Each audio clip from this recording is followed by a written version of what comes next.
Yo Yo Honey Singh famous, and you saw the immense success that it got. Well, I was making a film on a very, very big legendary pop icon, which is Honey. I was very intrigued by his story because he had scaled like really, really great heights and then he had crashed to terrible lows. Now he wanted to make a comeback, and I thought all of that was just the most incredible fodder for making a very inspiring film. I spent so much time with him that I spent 2.5 years of working on this film. The reason why we called the film famous was because, one is he's just famous, but also there's a price of fame that one has to pay.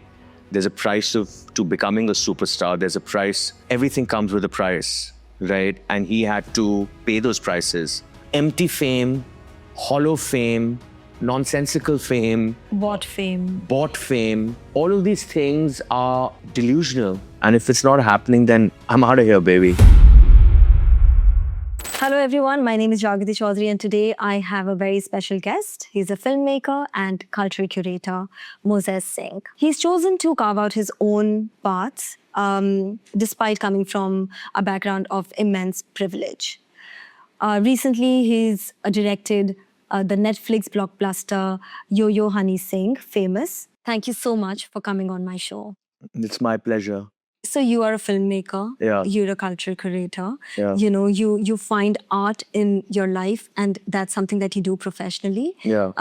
You also connect your world to the spirituality aspect. Could you first talk about your professional journey of why you do what you do? Yeah. Well, I do what I do because I love films. There's no other reason for it. I love films. I love storytelling. I love the opportunity that film allows you within itself to tell all kinds of stories. I love the fact that my career is entirely dependent and very deeply entrenched with my own imagination. So I am a fan of the mind and what all it can do. And with being a storyteller and being a filmmaker, you can really, the horizons are endless. So I've always been very fascinated by the fact that cinema is something that allows so many different art forms to come together and you create this world out of your imagination, out of your fantasy or whatever it is, and you share it with the rest of the world. And I think there's something very deep and there's something very profound in that.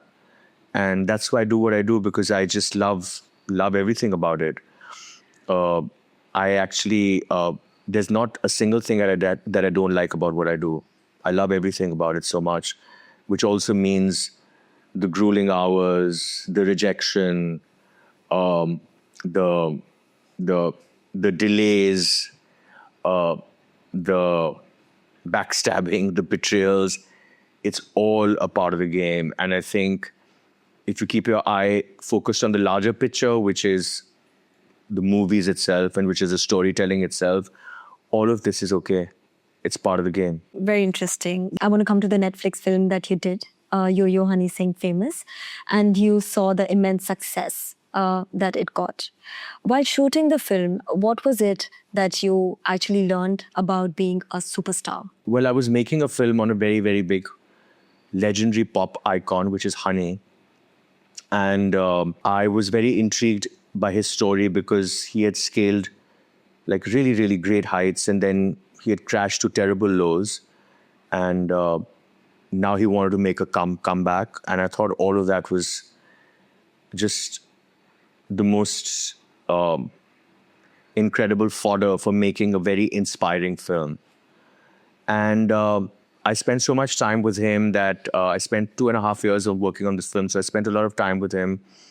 And the reason why we called the film famous was because, one is he's just famous, but also there's a price of fame that one has to pay. There's a price to becoming a superstar. There's a price. Everything comes with a price, right? And he had to pay those prices. So it was very interesting to watch his story unravel in front of my eyes and for me to be able to ask him all kinds of questions and to understand what it actually means to be famous, what it actually means to be successful, what it actually means to lose all that as well. So that was it. Was a very, very interesting deep dive into the world of superstardom and seeing how it can be the most amazing thing, but it can also be the most toxic thing. Could you share with us what actually it means to be successful?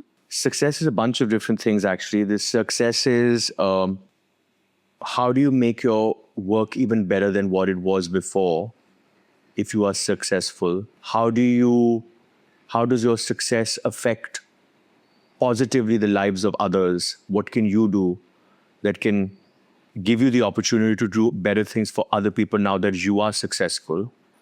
So for me, it's a chance to do better work. It's a chance to uplift others. It's a chance to do things for other people.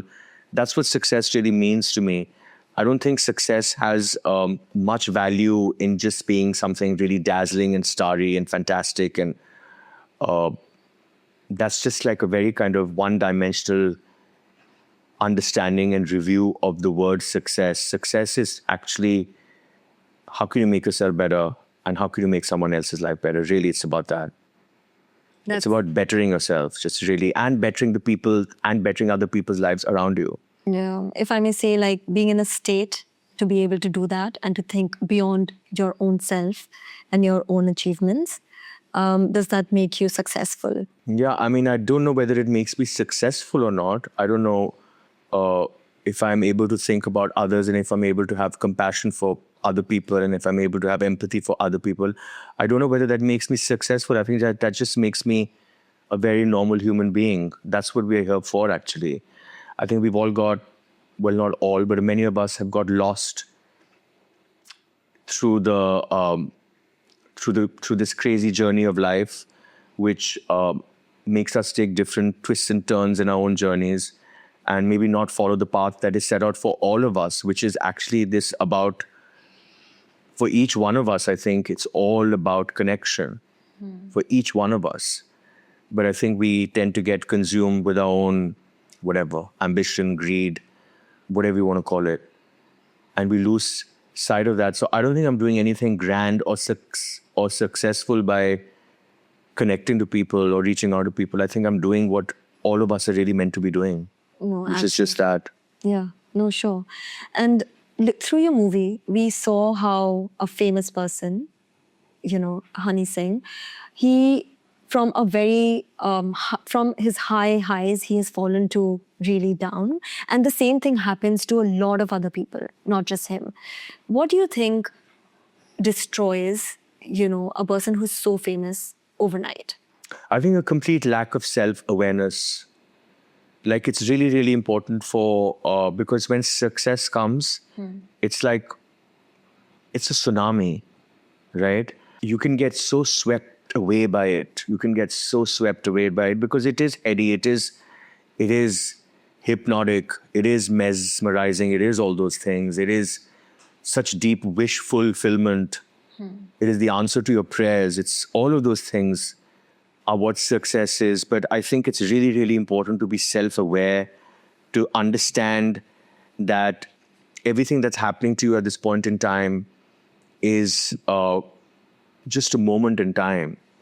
And you are literally like a vessel through all of which this is happening. You are not the reason and you are not the end product. And actually, it's not even about you, it's about your work, right? And your work is different from who you are. Absolutely. Your work is what you put out of yourself, but it's not who you are, right? You are just a conduit for your creativity or whatever it is that you do to come out of you. So I think it's really, really important to be self-aware of who you are, where you stand. You have to separate yourself from what's happening. But I think when people are younger, they don't have that much awareness and they can be blinded by a lot of things, wonderful things that happen to them, and that can actually bring about a great big crash. So I think you really have to know who you are, especially in moments of success. In India, we have a lot of people who are the first time wealth makers in their families. So the first time that they taste success and they get what they want and, their prayers are answered, is there a message you have for them so that they understand that this moment is only temporary? Because I understand that you come from a family of privilege. You've seen money and probably you've seen hardships, and then again you've seen fame and money again. So that kind of life teaches you something about, nothing is permanent. Just stay rooted, man. You've got to stay rooted to who you are, where you come from. Never forget where people should never forget their roots. People should never forget where they've come from. Right? Wonderful things will happen to you throughout the journey of your life, and that's great. Bloom, grow, blossom, all of that stuff. Yeah. But never forget where you came from. I think that's really, really important for anyone, especially if you want to keep your head on your shoulders. And especially if you're tasting success for the first time and wealth for the first time in your life. Because actually, at the end of the day, no one is that relevant, right? And life just goes on. Yeah. And we just keep going on with the life. But like, for anybody to think that they are the grand master of human existence is complete nonsense. No one is that irrelevant. Everyone can be forgotten. Everyone. What is it that you do to stay rooted to who you are? I have a lot of faith in God. I have a very, very beautiful and a very deep relationship with the divine. That's a big part of what keeps me rooted. I have a very loving family that have lifted me and held me throughout my life. I don't have any complaints in that area. I have incredible friends who have been there for me through thick and thin, and vice versa. I absolutely love my work. It's the real joy of my life, and I really, really love what I do. So I think when I look at all these things that are there in my life and I feel a sense of gratitude and just abundance always, it allows me to stay rooted to who I am and be really, really grateful for everything that I am. Because you can't feel abundant without feeling grateful. You have to feel grateful. And I really am very. Thank you for sharing. I always believe that whatever situation I'm in, whatever happens in my life, my glass is always half full. I always look at things like that. Even if I don't have so many things that I want and that my heart desires and that my dreams are made of, I actually have so many already. So I always look at my life like that. Wow, that is such a powerful thought. And I think it just shows that you've trained your mind to look at the glass half full. Always. And that is something I think that, our viewers can learn from you. And there's always a way that we can look at our glass being half full. Yeah. My next question is, what, according to you, is the difference between somebody who is successful on the outside versus somebody who's successful in the inside? Exactly what I was just talking about, just awareness, self-awareness.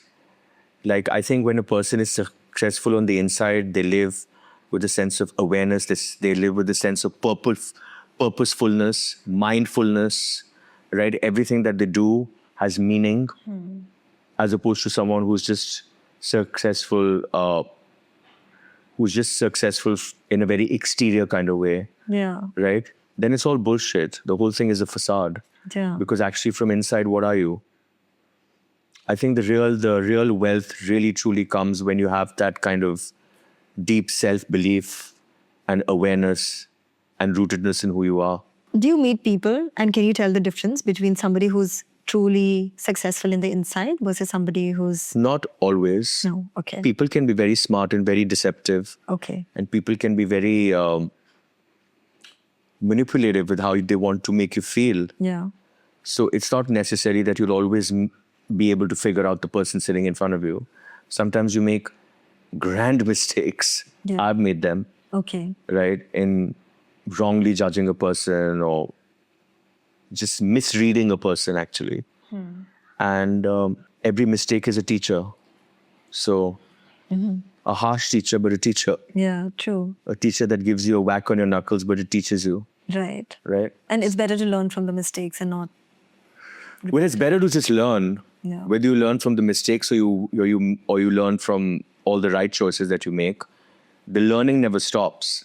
Everything is teaching us something. Everything is teaching us something.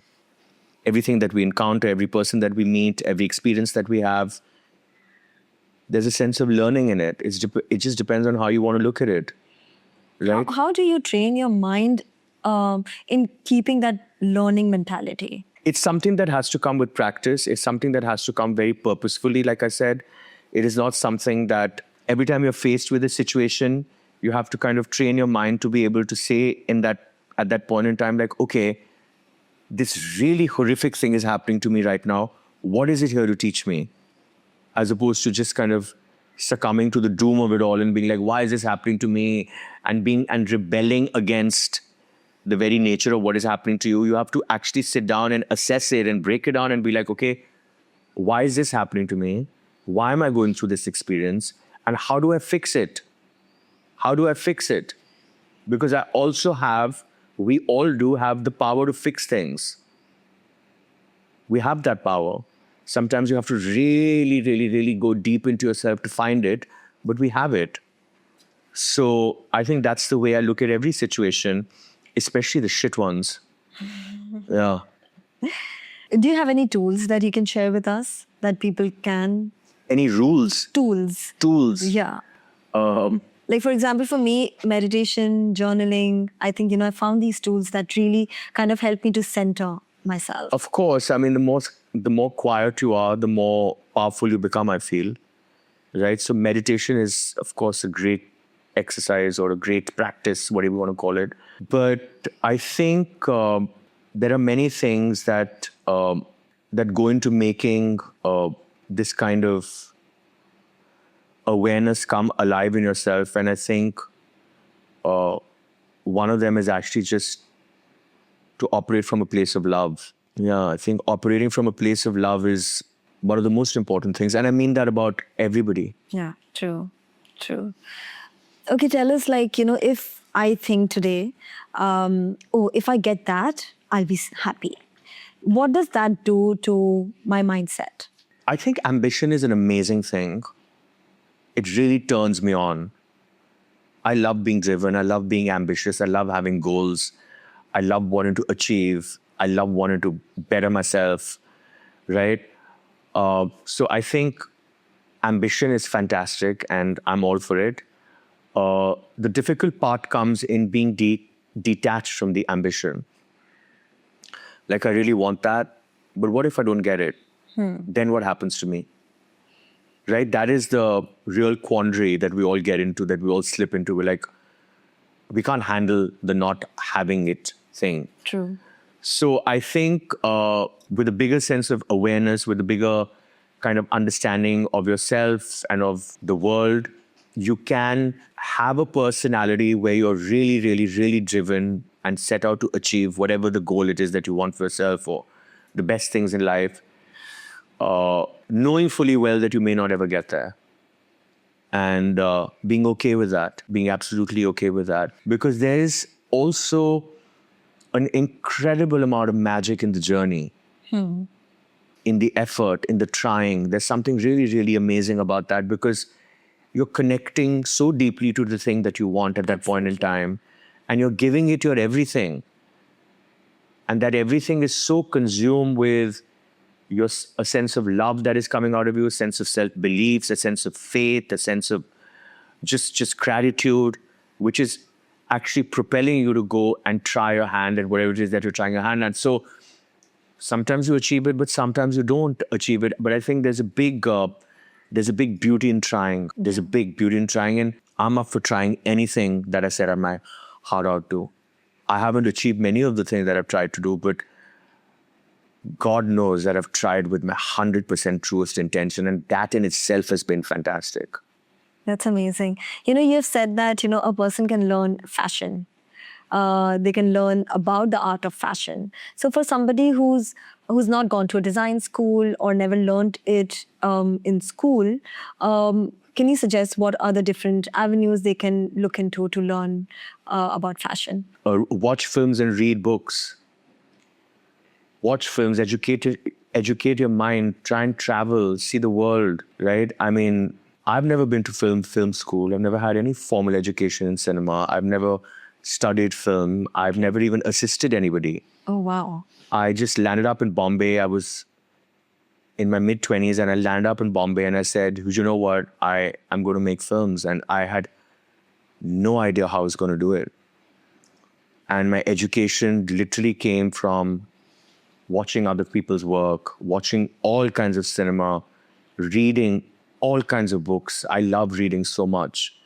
And understanding human nature and understanding life. So I think the same rules kind of apply to anything.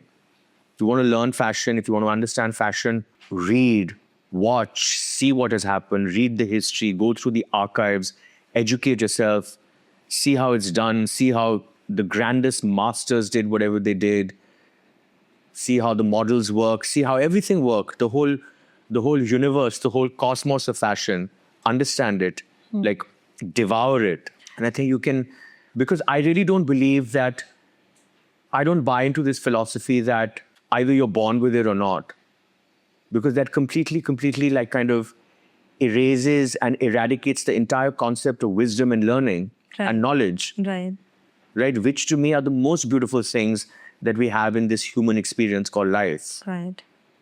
Knowledge, wisdom, learning, these are such amazing, beautiful things that we have the gift of. And so why can't someone educate themselves about fashion? Why can't someone learn about fashion? Why can't someone understand it without ever having had to know it before? It is possible. And it is absolutely possible. yeah. Everything is possible. Everything is possible. I live in the realm of possibility all the time. Mm-hmm. Everything is possible. True. Some things are easier to get. Some things are very difficult to get, but nothing is impossible. No way. Absolutely. You know, there are a lot of people who are chasing fame, you know, on Instagram. They want to be influencers. They want to come in movies. You know, they're all looking for getting their recognition. But a lot of times they, or maybe sometimes they get into a path that is not the right path for them. You know, they end up taking like making hasty decisions or taking the wrong steps. Do you have a message for, you know, people who are chasing fame at any cost? I mean, you know, I know so many people who are chasing fame. Like, I just know them. Yeah. It exists in my universe. Maybe on some level, even I am. Okay. Right? Fame is a very, very sexy and seductive thing. It's just like, it has this allure, right? And I can understand why someone can get completely tantalized by the whole idea of fame. And it's like an aphrodisiac. It's heady, right? People, the only advice I can give to anyone who's chasing fame, and even to myself, is that fame of any kind is absolutely irrelevant if it is not earned through the right way and through the right thing and through whatever, if it's not worthy, right? Empty fame, hollow fame, nonsensical fame, bought fame, all of these things are delusional. They're not real. Fame is only juicy and amazing when it is earned. So, I mean, that's what I tell myself. Like, everything else is actually irrelevant but the work. And if the work is good, the fame will come. For someone who experiences career setbacks, which I'm sure you've seen a lot of people. Yes, of course, and myself. How do they psychologically build themselves to come up again? Career setbacks are difficult, right? They are difficult. I don't think they're easy on anybody. Talking from my own personal experience, I feel that in the long run and in retrospect, they were great teachers. They were great guides that have now become literally tools of how I manage my life going forward. Those setbacks and those experiences. I feel like the only way to deal with career setbacks or any kind of failure or any kind of setback or whatever you want to call it is to not fight it, to not oppose it, to accept it, to understand it, to dissect it, inspect it, and see what it is that has set me back. Why has this thing failed? Why has this not happened? And then to be man enough to take the blame if you're the reason for the setback, right? I think it's really, really important to be that brave person who can deep dive into your own bullshit and figure out why it went wrong. I think that's the only way to deal with it. You have to have that honesty and that bravery with yourself. How do you think people build fame that reaches millions without losing their authentic self? And if that's possible? I think it's very possible. I mean, I know at some point when you become ultra famous, it can become slightly manipulative. Yeah. Right? But I think that, the realest stars are the ones who are just always themselves. Really? Yeah. Okay. I really, really believe that people who are always themselves, who project who they are really the biggest stars of them all. Their projection might seem crazy to you. Yeah. They might seem unreal or manipulated to you even, Yeah. but it is actually who they are. Okay. It is actually who they are, and that's what makes them unique. When your worth is constantly being judged by numbers, views, or other people's opinions, how do you stop yourself from bouncing up and down? Like sometimes you have more likes, sometimes you have less likes, sometimes you have more followers, less fans. I mean, it's a difficult one because you put yourself out there and you put whatever it is that you put, and then you want it to be loved by everybody. Yes. Right? Of course, we all want that. We always want 1 billion followers and 1 billion likes and the nicest comments. Yeah. Right? But it doesn't happen. And I don't know. It's actually very tough because the environment that we live in and the universe that we live in is now completely catered to this. Yeah. The constant need to be looked at, to be judged, and to be loved is what our world has become. So it's very, very difficult to kind of extricate yourself from that and kind of keep a balance about it. But it's definitely not impossible, right?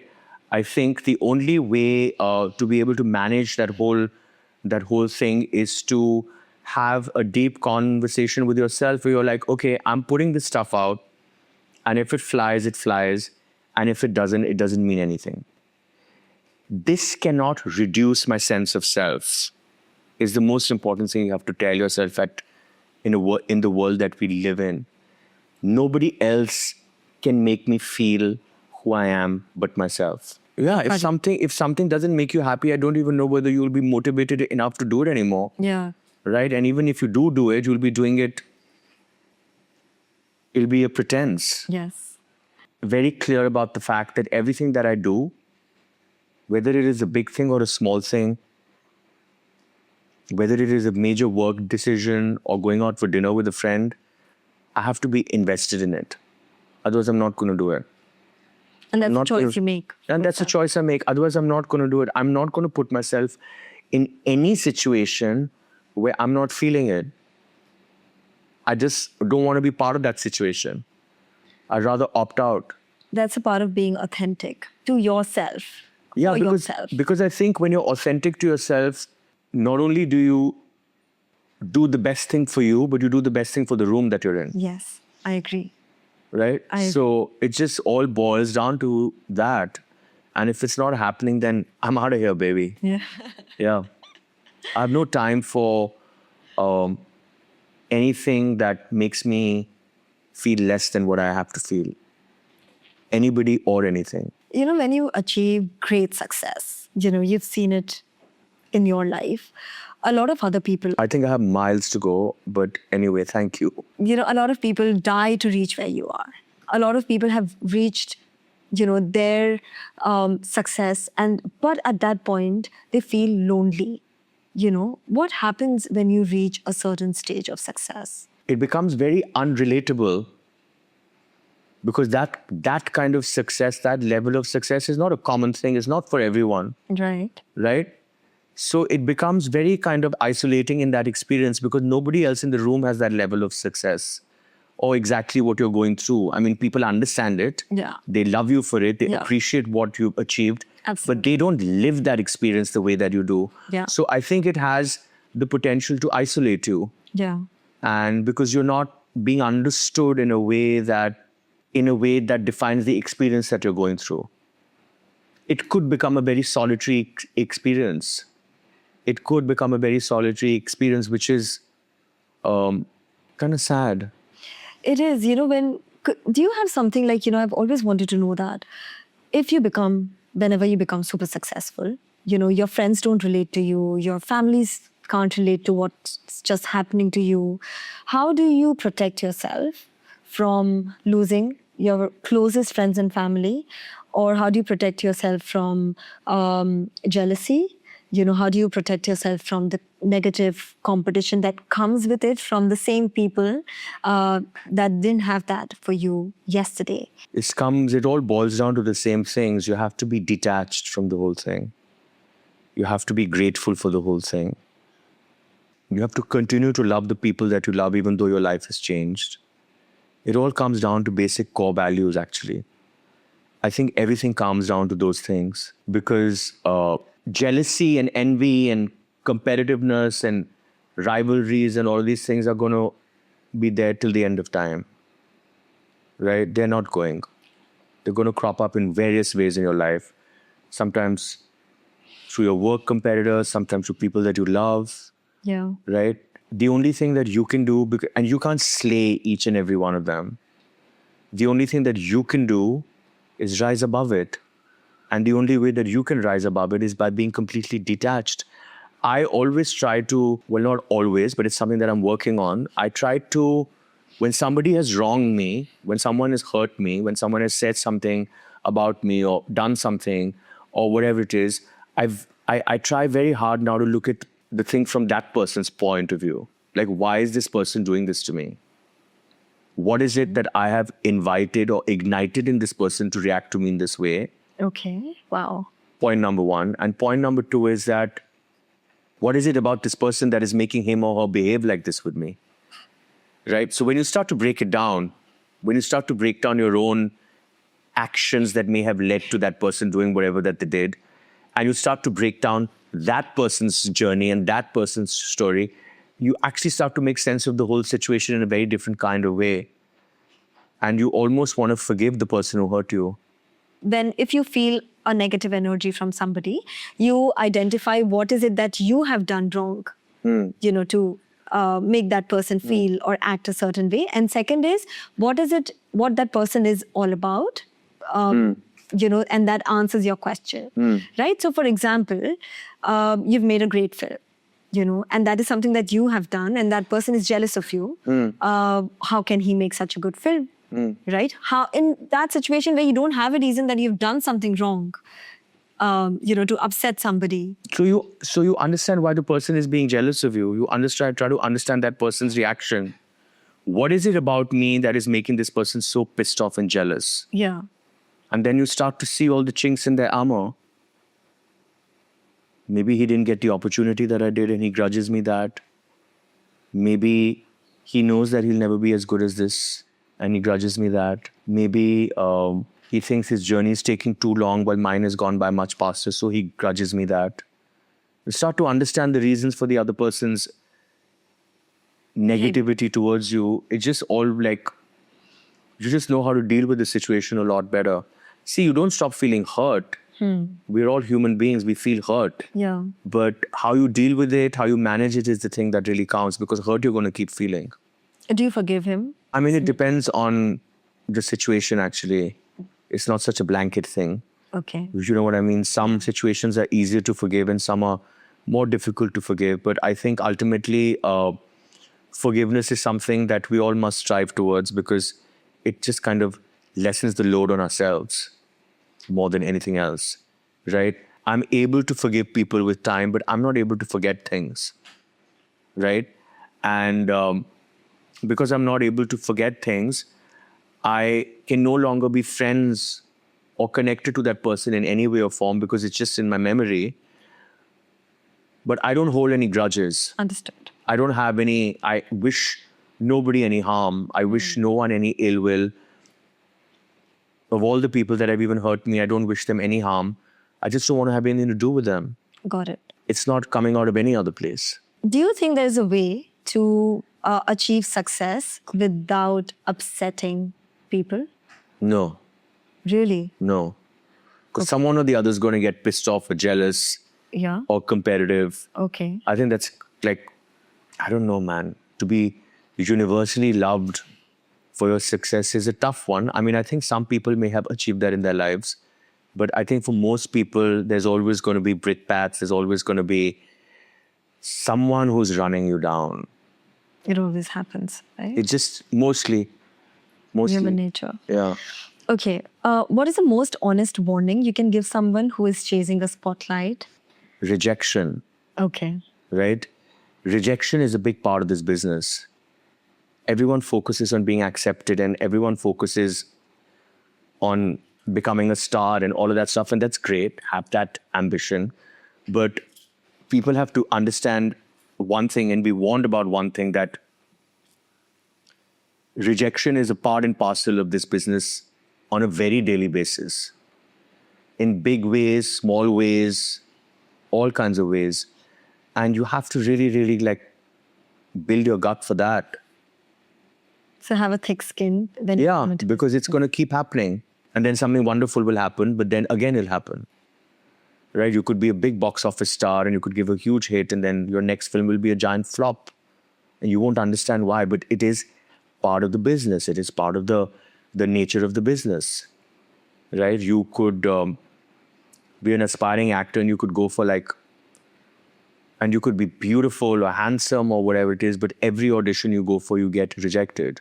Either you keep going or you don't. So rejection is something that I really, really feel like everyone needs to understand is a very big part of this business, and people need to make their peace with it and they need to recognize it, that is there. It's there in the equation. Is there a set requirement for somebody who wants to crack coming into this industry? There are a lot of people who probably want to get into films, etc. Is there a thing that, filmmakers such as yourself or others, they're looking for? I just feel like the one thing that everybody needs to focus on if they want to enter this business is their craft, right? Give it the most paramount importance. People focus a lot on their looks, on their bodies, on their networking and who they know and all that stuff. And yes, all of those things are important, but for me, they're second tier. The most important thing is your craft. I think because how you perform a scene and how you deliver a scene and how you do that, whatever, is going to be completely unique to you. Nobody else will be able to copy that. Nobody else can bring the same thing that you can. And the deeper you get into your craft, the more you understand human nature, human psychology, the more you tap into your own emotional intelligence, the better you will be at whatever it is that you have to do. And then no one can look away if you're a great actor. No, absolutely. Everybody wants to see the next great actor. Absolutely. And that is what, is going to get money to the filmmaker. So the next one can cast you in. Yeah, Not just your networking. that's how you keep it going. I mean, acting is about acting, right? Right. Yeah. So, Absolutely. yeah. Look at the main part and not forget the rest. Yeah. Probably. Okay. Can you complete this sentence? A life of external glamour without internal wellness is? Empty, hollow, meaningless. What for you is internal wellness? Many things, actually. It's a combination of many things. It's faith, it's love, it's compassion, it's service. That is the truest wealth, I feel. And it's creativity, it's passion for your work. It's all of those things. It's a combination. It's like a brew. It's not one thing. I from our conversation, I think I can tell that you're such a positive person inside. However, I think that I have still not asked you the right questions for our audience to know what it is? Because we all want to reach somewhere, but not at the cost of our mental, internal health. Is there a message you want to give to our viewers? What message can I give? I don't know. I feel the greatest thing that you can do for yourself actually is just believe in yourself. Like, I really, really believe it's as simple as that. I really think that it's just the most powerful thing. It gets you through every moment in life if you believe in yourself. And I really do. And I don't mean that in a cocky way. I don't mean that in a hubristic way. I just believe in myself. And I have, sounds very arrogant, everything, but Not at all. Not I at all. just, I have 100% confidence in who I am. Yeah. Were you always like this, or did you have No. to build it? No, not at all. Not at all. Not at all. I had to build it. I had to learn it. I had to go through rough and tumble experiences to understand that as long as I have me, everything is manageable. I just need to have me. The easiest thing that one can do, that one does also, is run away from who you are. Oh, really? We all run away from ourselves. We all get caught up in our own pretenses and our own make-believes and our own dramas and delusions, which is fun for a while, but ultimately you have to come back to yourself.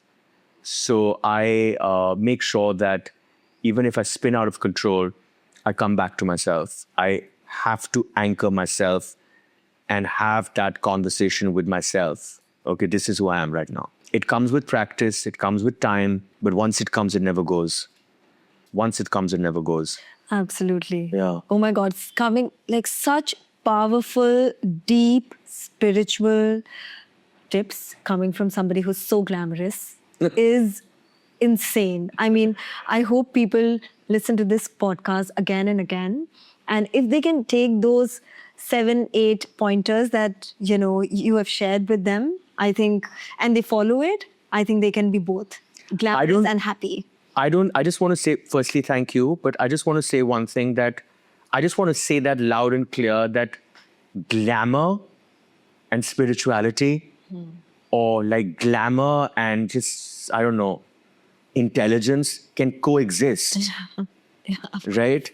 And it just really, really irritates me when someone who's glamorous or fashionable or whatever it is judged solely on the basis of how they're looking, and you haven't even bothered to find out what's happening inside this person's brain, what's happening inside this person's heart. So I'm always up to hang out with a super intellectual fashionista. I'm like, okay, bring it on. Thank you so much for sharing all your thoughts and wisdom and life learnings with us. And truly, it was really special to have you on my show. Thank you so much for having me. It was lovely to be there. Thank you so much. You. Thank you. Thank you.